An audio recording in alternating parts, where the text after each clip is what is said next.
since Trump's first presidency, really. The Republican Party's gone from this kind of outward-looking defender of democracy, the party Ronald Reagan, to a party which looks inwards, which is not so interested in what's going on in the wider world.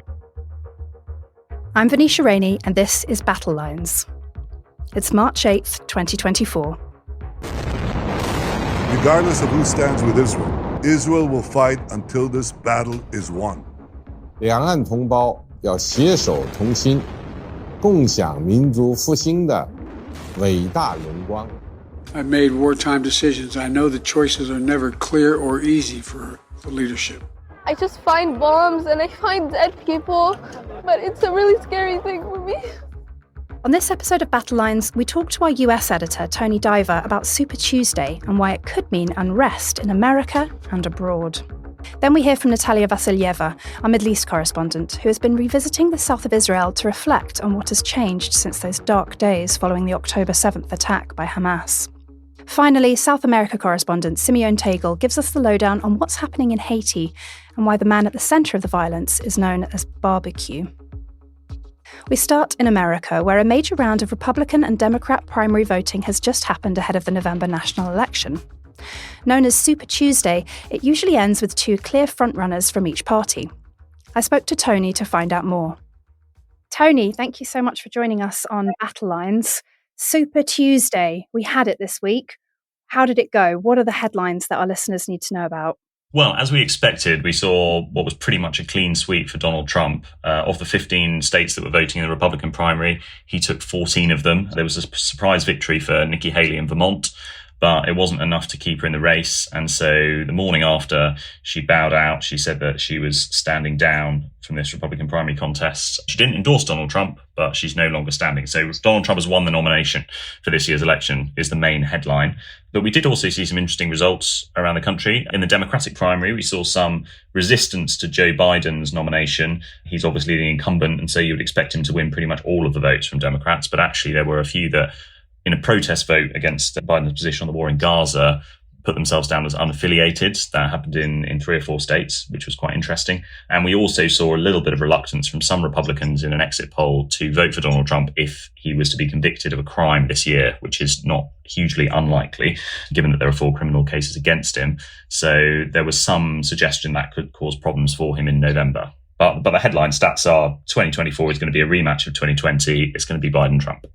So we're looking at a 2-horse race. Now, we're not a politics podcast, so we won't get too much into the nitty-gritty, but there are some really interesting and important security angles that Trump v. Biden brings up. Perhaps we can start by talking on a domestic level. Trump's speech on Tuesday was quite ominous, wasn't it? Lots of references to the US being a third world country and the threat of migrants. Given that lots of experts are warning that there's already a heightened risk of far-right violence in the run-up to the election, does this add fuel to the fire? Is this sort of what we're looking at in 2024 in America? Well, I think what we've seen in the last 2 weeks is Donald Trump make it very clear that the border and illegal immigration are going to be the main thing that he's going to be campaigning on in this election. And that speech following the Super Tuesday results was no exception. He said the world was laughing at America. He said that migrants were coming in what he refers to as Biden migrant crime and committing crimes on the streets of the US. So there has been a sort of concerted attempt to paint what is a very complex policy issue on the US border as a real sort of retail political issue, which is that, Donald Trump will argue if all of these people keep coming over the border from Mexico, then you're not safe on the streets. And that looks to be the main way that he's trying to weaponize that issue, you might argue, as we head towards November. And in terms of far-right violence, I mean, we've always seen a lot of resistance to illegal migration in the US and indeed legal migration. But we saw what happened in the last election in terms of what Donald Trump's rhetoric can do to some of these people. And so, I think it's not unreasonable to think that could well happen again. You went down to Eagle Pass, didn't you, a town on the border in Texas. Can you tell us a bit about what you saw there? Yeah, I was there last week when Trump himself was speaking at the border. It's an interesting place, actually, because it clearly used to be a fairly normal town. It's a town on the edge of the Rio Grande. There's a bridge there where US citizens can freely cross backwards and forwards into Mexico.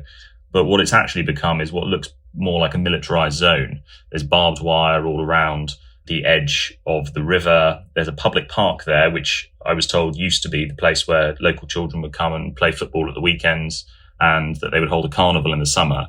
Now that's been turned into basically a military compound with Texas National Guard soldiers deployed on the border, a sort of military checkpoint operating for big US Army trucks to go backwards and forwards, and a variety of, pretty extensive border defences, including some barbed floating buoys in the river, that barbed wire that I just mentioned, and then a huge number of troops standing there with pretty serious looking assault rifles. So yeah, it was an unusual place. You step back 200 meters from there and it becomes once again a pretty normal town.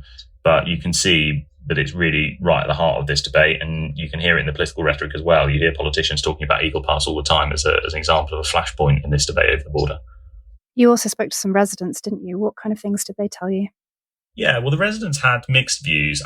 It's worth saying that a lot of people who live in that town and live in towns like it across the border are themselves from Mexico. The Hispanic population is a majority there. Most people speak Spanish. I don't speak Spanish myself, so it was somewhat difficult to get interviews with them, actually. So there is some sympathy to people who are crossing the border, but there is also concern about levels of crime and feelings of safety. And I spoke to one woman who lives literally on the border, probably about 50 meters from the river itself. And she said that migrants had crossed over the river in the middle of the night. She found them camping out by her house. She said that the border force would come round doing patrols, and her children who were waiting for the school bus were once swept up accidentally by the border force and almost taken away in a van along with some migrants who'd crossed the river, before she stepped in and said, hang on a minute, those are just my children. They're on their way to school. So it's complex. It's not quite as simple as perhaps the politics seems at a national level. There are a lot of people who are concerned about the sort of strict enforcements that are being put in and the use of the military. But these are also just normal people living their lives, and having thousands and thousands of people cross into their town every single day, all seeking an illicit way to get access to the rest of the United States, is definitely a concern for them. There are also some international consequences to Super Tuesday, right? I mean, one of them is Ukraine funding. Why is Trump so against funding for Ukraine, and why is he pushing for his party to block this bill of $95 billion of aid for, I should say, Ukraine, but also Israel and Taiwan that Biden's trying to pass? Well, I think we've seen an interesting shift in the position of the Republican Party on these foreign policy issues since Trump's first presidency, really. The Republican Party's gone from this kind of outward-looking defender of democracy, the party of Ronald Reagan, the party of military interventions and, protecting countries against fascist regimes, to a party which looks inwards, which is not so interested in what's going on in the wider world, doesn't believe that billions and billions of dollars of American taxpayers' money should be spent on sending troops around the world or arming other countries' militaries. And so I think the Ukraine debate is the latest example of that we've seen. Republicans across the board, in the sort of MAGA wing of the party as it's known, are very skeptical of the war in Ukraine. They think that it's a sort of bottomless pit of US taxpayers' money. They don't hugely believe in the cause. Perhaps some of them are more sympathetic to Vladimir Putin than most Western politicians. So it's not a political win for Donald Trump to be supporting that war at all. It doesn't fit in with his wider narrative of, make America great again and think about the rest of the world later. And I think the fact that the war has now been dragging on for 2 years and a lot of American money's been spent doing it has turned it into a bit of a campaign issue heading towards November. And I think if Trump was to win the election in November, we'd see a significant shift in US policy there. What about for Biden? Given that we continue to see a small but significant protest vote re Israel Gaza, is that fair to say? Yeah, I think that is fair to say. Well, we saw the first example of that was last week in Michigan, where Michigan's got a large Asian American population, lots of Muslims live there. There was a pretty concerted attempt by Democrats there to protest against his position on the war in Gaza, which is to say he supports Israel. And what we saw was people marking their ballots as unaffiliated in those contests, meaning, they're not going to vote for Republicans, but they're not going to actively support Joe Biden either. We saw, less than 20%, but still a significant portion of voters do that. There was some suggestion after that it would be a one-time thing, that actually perhaps it was specific to Michigan and perhaps the demographic makeup in that state was what was driving that. But actually last night we saw a similar thing again in Massachusetts. We saw it in North Carolina, which is a swing state, and so Biden therefore needs to watch quite carefully, and a couple of other places. So I think it is damaging him at the polls. What exactly will happen in November and whether or not these people feel strongly enough about the war that they would choose to abstain in the election altogether is hard to call at this point. But I think there are a lot of people who've seen the Republican primary, or the Democratic primary rather, going on at the moment and seen it as an opportunity to make their point. Do you think that will push Biden to shift his policy on the conflict? Well, I think, to be honest with you, we've already seen a pretty significant shift in the White House's position on this war. We went from the day after October 7th, the White House unequivocally standing by Israel, telling them, we'll basically support you in whatever you want to do. The US sending arms, supplies for the Iron Dome system, and referring all questions about the military strategy that the Israeli government was pursuing to the Israeli government. In other words, saying, we're not going to comment, we're just going to support them, whatever they want to do. In the last few weeks, we have seen a shift in that policy. We've seen the White House be a lot more reticent about the Rafah offensive in the south of Gaza. We've seen more US pressure to allow humanitarian aid into Gaza. And we've seen, most significantly, the US administration coming out and saying they want to see a ceasefire. They want to see hostages released in exchange for an end to conflict. But ideally, they want to see a lasting peace. That isn't what the Israeli government is calling for at the moment. They're calling for the total elimination of Hamas. So we're seeing a bit of a divergence in policy there. I don't think the Biden administration will want to be seen to be changing its view as a result of the position of these people who are protesting against it, not least because a lot of the people who've been putting pressure on the White House in the American left are themselves have quite extreme views about what's going on there. The sort of Free Palestine movement, some of the protests that we've seen in some places, overt support for Hamas. I think the White House will want to be seen to be distancing itself from that as much as possible. But it ultimately depends what happens on the ground between now and the election, and whether or not the administration decides to continue supporting Israel and what it's doing, or whether there is a bit of a shift in policy there. What about Trump's views on what's going on in Gaza and Israel? Have we heard him say much about it? Well, Trump doesn't like to talk too much about this, perhaps because it's an incredibly complex issue and it might be hard to distill into his own sort of, should we say, trademark political style. What we have seen him do when he's been asked about it, and he has been asked about it a few times, is to refer back to his records in the Middle East when he was in government. And so he talks about his work on the Abraham Accords. He talks about what he describes as peace in the Middle East under his administration, which he takes credit for. And he says that this war would never have taken place if he was in the White House in October. But he hasn't given much of an explanation as to why that is or what exactly he would have been doing differently. And I don't expect that we will see much of an explanation of that before November. What about the election itself? Once we get to November, how worried are you that there'll be violence at polling stations, for example, like we saw last time during recounts? Well, actually, we've been doing some research on this, and we've had some polling back, which has been conducted for the Telegraph, which shows that there is still very significant reticence among Republican voters to postal vote, which I think you could perhaps use as an indicator of how worried people are about the electoral process itself. It does seem that after 4 years of talking about the 2020 result and not calling it a fix, and constant accusations that the Biden government is running some kind of deep state operation against Donald Trump, we are seeing that those Republican voters are still pretty skeptical of the voting process itself. And now I hope, of course, we don't see any actual violence at polling stations, but I think everyone is expecting, if the result does go against Donald Trump on a fine margin, or the ultimate result doesn't match what's going on in the polls, we will see exactly the same kind of rhetoric that we saw last year, or the last election, which was ultimately what led to the January 6th insurrection and that violence that we saw at the Capitol. Another thing we should discuss is what a potential Trump presidency would mean for security in Europe. Obviously, he's made a lot of comments about NATO and countries that don't contribute the required or the suggested 2% of their GDP funding, and how he wouldn't come to their rescue, and even suggesting that he would encourage Russia to invade those countries. What would a Trump presidency mean for the future of these sort of security institutions? Yeah, this is a sort of $1 million question, really. Trump has never explicitly said that he would want to withdraw from NATO. Clearly, if the US was to withdraw from NATO, then it would collapse the alliance completely.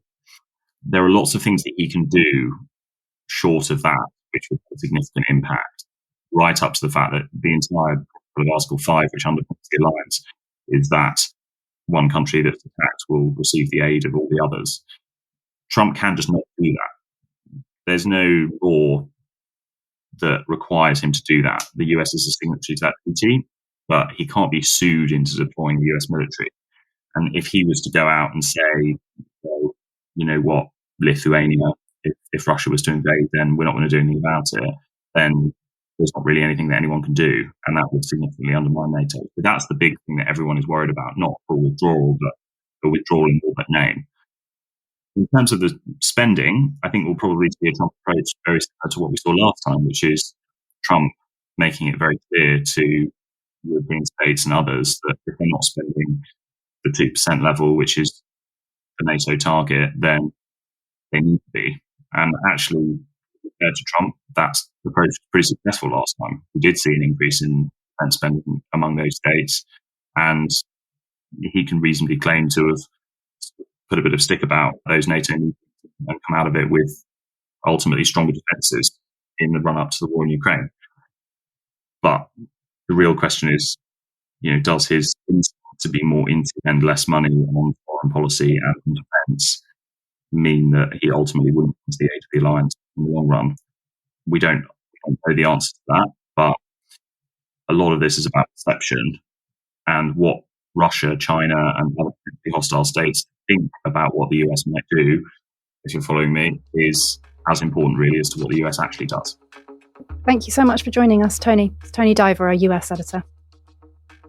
Now to Israel, where the country is still reckoning with the fallout from the horrific attacks of October 7th, when Hamas killed around 1,200 people and kidnapped 250 hostages, more than 100 of whom are still in Gaza today. Nataliya was on the ground reporting for us in southern Israel in the days that followed.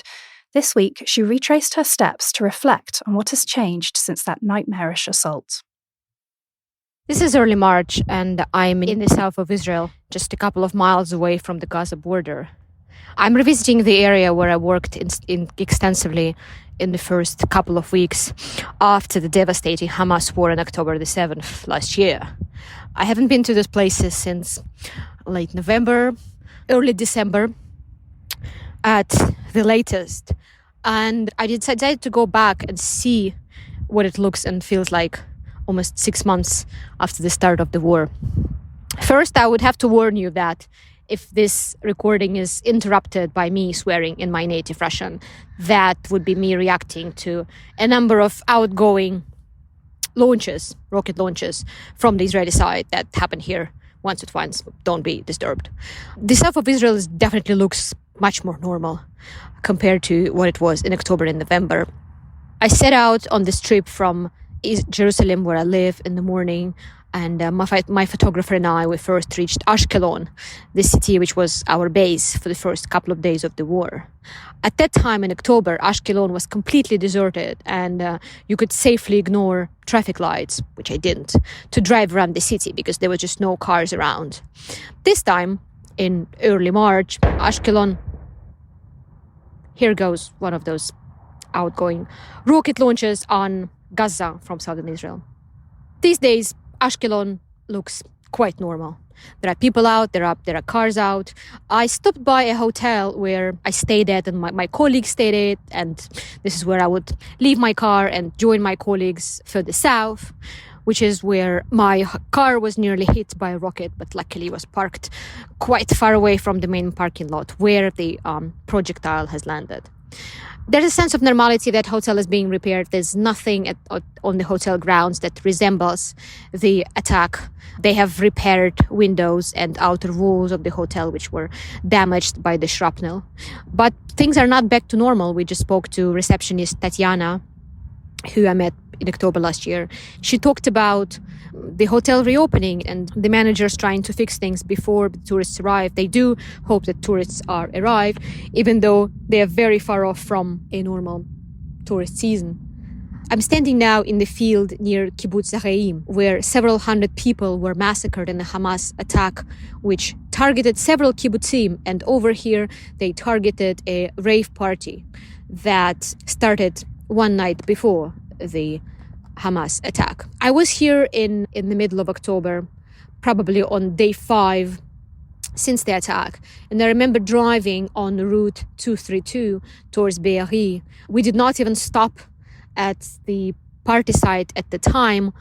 because it was completely out of bounds. We were traveling in a military convoy. It was out of bounds if you were on your own. But from the road, it was visible.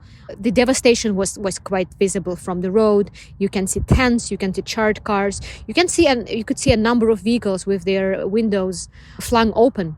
There was a scene of devastation. People were obviously trying to flee, or their cars, as there isn't, trying to run away from gunmen on rampage. It's early spring here in Israel right now, and unlike in October, where the area was largely scorched by the sun and everything was covered in dust and dry grass, it's quite a idyllic scene that I'm witnessing right now. Everything is green, the fields are covered with a thin layer of poppies, and you look around, you see the beautiful green carpet of the grass with the red dots of poppies and some yellow flowers among them. Nothing here reminds of the massacre. Everything has been taken away, the tents, the scorched cars, the cars in which people were found murdered. All of that has been taken away. There's a poster saying, "Bring them home," referring to the hostages, because some of the hostages who are still in Gaza have been abducted from exactly this side. Amazingly enough, there's a number of cars and visitors stopping by. There are military convoys, soldiers are stopping by here to stand here among those fields and have a quiet moment and to think about all of the victims of the attack. And also there are civilians who are stopping by, wanting to see from themselves where that massacre took place. As I've said, the area is largely quiet. Hardly anything reminds you of the war if you squint. But if you don't squint, you do see military vehicles now and again. And Route 232 is definitely less busier than all of the south. All of the south is pretty much back to normal, but traffic on Route 232 is still quite sparse. And again, despite very little military presence and a lot of civilians around, now and again you can hear the thuds of artillery, which gives you quite a shudder. They all sound like outgoing artillery. And Gaza really is very close by. If you're driving along Route 232, basically running along Gaza from north to south, if you're looking on your right from the passenger window, whereas you should be keeping your eyes on the road, of course, you're going to see a cluster of houses somewhere not quite far off. And if you look at the map, you can be definitely sure that this is the north of Gaza, which is probably Gaza City, and namely the refugee camp of Jabalia, because we're separated from Gaza just by a stretch of fields. And it's quite astonishing to be here and knowing what's happening in Gaza right now, how war has been dragging on in Gaza for all of those months, and there's definitely no respite for civilians in Gaza, whereas south of Israel looks pretty much calm and normal right now, despite the occasional thud of an outgoing rocket from Israel. That was Nataliya reporting from southern Israel. She now joins me on the line from Jerusalem. Thanks for joining us, Nataliya. Last week we spoke about intense diplomacy efforts underway to reach a ceasefire deal by Ramadan. Does that look likely now? Absolutely not. I would say that it looks even less likely than last week. One worrying sign is the fact that the Israeli delegation that has been attending all of the talks in Cairo that have been happening so far, it has now left Cairo. And in recent days, we have heard that the talks are ongoing, but without Israel being present. So there are Egyptian, American mediators and a Hamas representative in town in Cairo, whereas the Israeli delegation has left, which clearly makes it very hard to reach a deal and showcases that Israel does not see a deal to come through anytime soon, despite the fact that just a couple of days ago we heard from Israeli sources that they are still hopeful for a deal, that they definitely do not see it happening by the time Ramadan starts this Sunday, but they are hopeful it might happen on the first weekend of Ramadan, so 1 week from this Sunday. But so far, we don't have a clear indication that it's going to happen anytime soon at all. What is each side saying is the problem? Well, I would say that this is basically the same thing that we've had for weeks or even months. Hamas insists on a longer pause. It insists on a truce whereas Israel claims that if it were to agree to a permanent truce, it would be sort of trapped, because they feel that they still haven't finished their military operation in Gaza. They say that there are still 2 Hamas battalions in Rafah, and until they conduct a military operation in Rafah in the south of Gaza, they're not going to feel that they have accomplished their goals. And that's the main sticking point. Recently, there have been newer disagreements, something that presumably could be easier to bridge.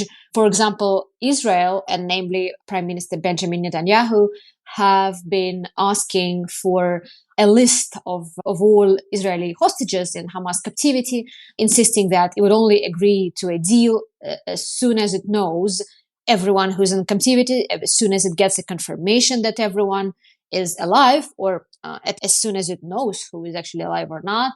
Hamas still claims that it has not been able to locate everyone, that in the chaos of the war, this is what it would need the ceasefire for, is to locate everyone and make sure that everyone is accounted for.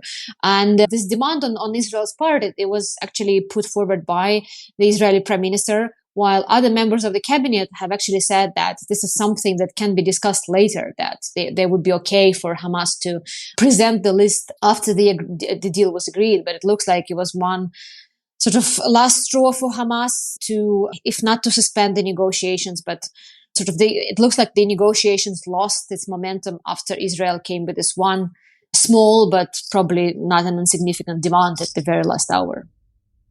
It's interesting that you mentioned that it came likely from Netanyahu specifically. We're starting to see some really serious fractures in the Israeli war cabinet, aren't we? Benny Gantz was sort of doing a world tour almost this week, and was also in Britain to speak to Lord David Cameron, our Foreign Secretary. What happened there? Yes, absolutely. That visit that would have been a completely normal practice in peacetime was not well received within the circles close to Benjamin Netanyahu, and the Israeli Prime Minister reportedly asked the Israeli embassy in London and Washington not to provide any assistance to Benny Gantz. It looks like Netanyahu decided to view this visit as sort of a political gesture of by Benny Gantz, who is, according to latest opinion polls, and this is a trend that we've been seeing for a while, Benny Gantz has been leading in those polls, leading far ahead of Benjamin Netanyahu. So basically, if the elections were to be called tomorrow, Benny Gantz would be a sure winner. It looks like Netanyahu is also resentful of the Gantz, because the American administration, we know that the Biden administration has been frustrated with Netanyahu. They've said it publicly and they've said it off the record on various occasions regarding various developments of the war. They have seen Netanyahu as someone who is not willing to compromise, as someone who is not willing to meet even the most moderate requests that the United States would have. In that regard, Washington tends to view Benny Gantz as more of a moderate. We indeed have seen him as a more moderate figure.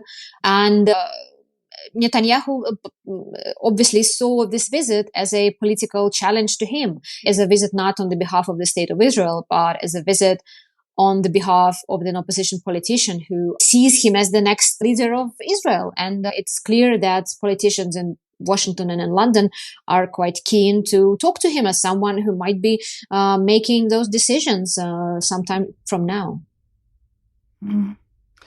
And so with no ceasefire, what is Ramadan going to look like on the ground for people in Gaza? Ramadan, of course, is the holiest month. And I believe I'm right in saying that normally during previous rounds of conflict, Israel would sort of allow a let-up of the hostilities during Ramadan. Is that right? Yeah, exactly. That has been a sort of a long-standing tradition of sorts. Again, this war is very different from any of the wars that Israel has waged in the past 50 years, at least. In recent decades, Israel has not waged any war that would be longer than a few months. Now we're in month 5 of the war. And Israel has not shown any particular willingness to stop fighting for Ramadan. The talks are ongoing, but it looks that ceasing fire for Ramadan is just would be one of the dimensions of it, but it's not the main driver for ceasing fire. The only piece of good news here is the fact that there was a lot of talks in Jerusalem about rules and conditions and restrictions, possible restrictions for Muslims to access Temple Mount and the Al-Aqsa compound for Ramadan. Obviously, any restrictions on visits to Al-Aqsa during the holy month would be fraught with potential uprising in the West Bank and East Jerusalem and elsewhere. It looks like the war cabinet has managed to overpower the voices of the more radical members of the wider Israeli political cabinet, and the restrictions that were previously discussed are not going to be in place. All Arab Israelis will be allowed to Al-Aqsa during the holy month with no restrictions. The only thing that's going to be different this year compared to previous years is that Palestinians from the West Bank are not going to be able to come and visit as they please, as they have done in the past.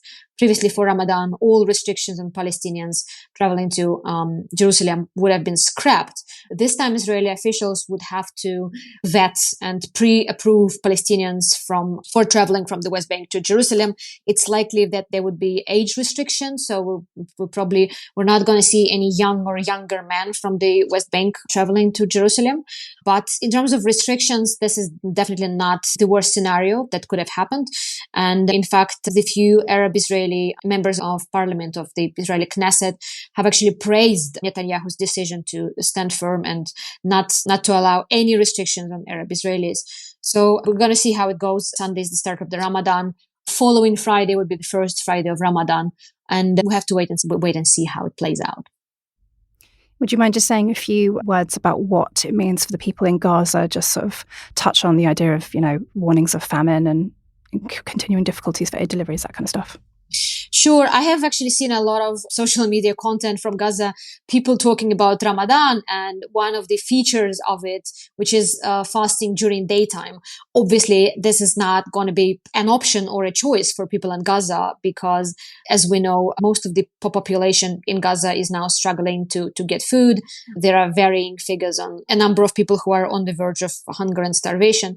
And it would be it would be interesting to see if people will be able to celebrate in some way. Definitely no one is going to fast on purpose for that. And it's going to be very different this year for sure. Thanks so much for joining us. That's Nataliya Vasilyeva, our Middle East correspondent from Jerusalem.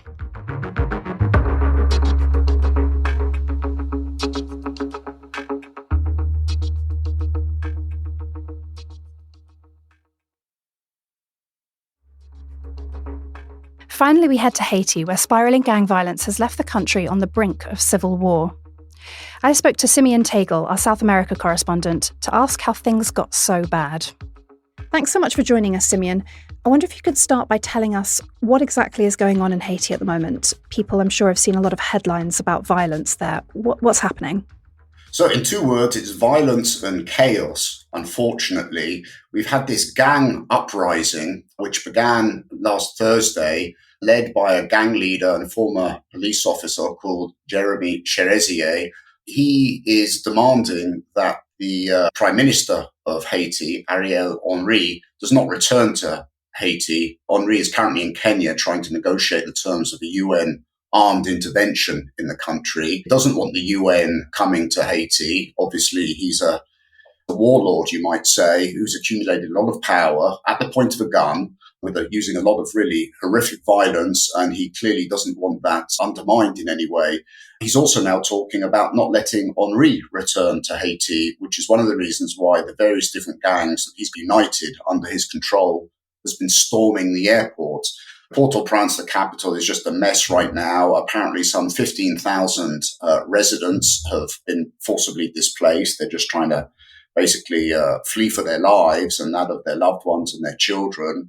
So there are 15,000 internal refugees in and around the capital right now. There's gunfire and gunfights around the capital, including at various government sites and the airport, which Cherezier and his men are trying to take. We also know that the Dominican Republic, which shares the island of Hispaniola with Haiti, is beefing up its border security. The Prime Minister has said they're going to have extreme security, those are his words, on the border, and also that they're going to keep the border closed. They do not want lots of refugees suddenly coming into their country. You mentioned Jimmy Cherezier. Now, he has quite a dark nickname, doesn't he? Can you tell us about that? Yeah, so his nickname is Barbecue, and he's got it for the most horrific reason, which is he has a track record of basically arson and setting houses alight with people, the residents inside. So he's got his nickname Barbecue, I think tells you probably everything you need to know about him and his credentials when it comes to wanting to take power effectively in Haiti and take it from. There isn't an elected government right now, but there were supposed to be elections in February. Henry postponed them, arguing that the security conditions weren't right. And he seems to have been right about that. But yeah, it now looks like it's Barbecue, possibly, versus the United Nations. Okay, so how did we get to this point? I know it's a huge question, but if you could just put it in a nutshell, how did things get so bad? So Haiti has always been a very troubled, impoverished country. It was founded in 1804. There was a slave rebellion against the Napoleonic forces. And ever since then, it has been just one problem after another in Haiti. It's currently the Western Hemisphere's poorest country. And there have been all kinds of, down the years, foreign interventions. There is a racial element, it has to be said. Haiti is a predominantly black country. I think the only one that is largely, almost exclusively, with a black population in the Western Hemisphere.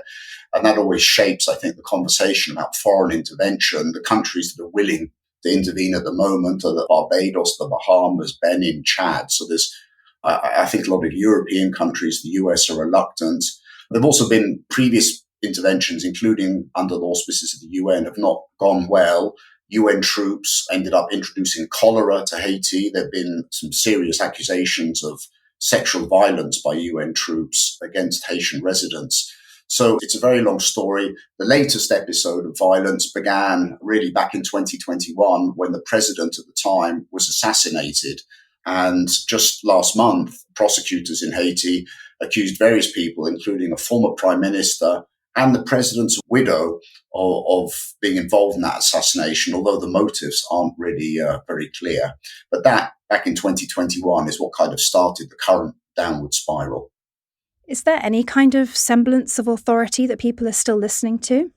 Well, there is a police force. It's 9,000 strong in a country of 11 million. There's a military. And there is the prime minister whose legitimacy is being questioned. He should already have stood down. There should have been elections. A lot of Haitians not happy with him for not having been able to control the violence. Apparently, it looks like a lot of these gangs, they're very well resourced and very well armed and probably can outgun the security forces in Haiti. So it's actually a really grim situation at the moment. And given the problems, the political problems, the reluctance about foreign intervention, it's kind of hard to see a way out right now and a way to pull Haiti back from this appalling violence and chaos. Where do the gangs get their money and resources from? So this is organized crime, and they have a range of activities, which includes extortion and robbery, contraband. They run large parts of the country, apparently 80% of the capital, Port-au-Prince. They control, even for a very poor country, but with a population of 11 million, if they're controlling a large chunk of the economy, then they've definitely got plenty of money to be buying machine guns and that kind of thing. Is there any risk of this violence spreading throughout the region? Well, I think the fact that Haiti is an island, or one half of an island, I think that limits the fallout. And for the Dominican Republic, which understandably is extremely concerned about what's going on, they have that border, which is already quite secure, and now they're sending troops to it and all the rest. So I think in that sense, this is probably confined to Haiti right now. But you have to feel for what it must be like for Haitians living on that island, just trying to get on with life. And amid this violence, a lot of sexual violence, it should also be said. These gangs rape habitually, and also they use violence against children. So it's really a pretty grim situation right now for them. Thank you so much for joining us, Simeon. That was Simeon Tegel in Lima. That's all for Battle Lines this time. Please join us again next week for more of the Telegraph's best foreign reporting. Goodbye. Battle Lines is an original podcast from The Telegraph. To stay on top of all of our news, analysis, and dispatches from around the world, subscribe to The Telegraph or sign up to Dispatches, which brings stories from our award-winning correspondents straight to your inbox. We also have a live blog on our website where you can follow updates on Israel and Gaza as they come in throughout the day, including insight from contributors to this podcast. If you appreciated this podcast, please consider following Battle Lines on your preferred podcast app, and if you have a moment, leave a review, as it really helps others find the show. As disinformation is a particular problem during conflict, we are relying on your support more than ever.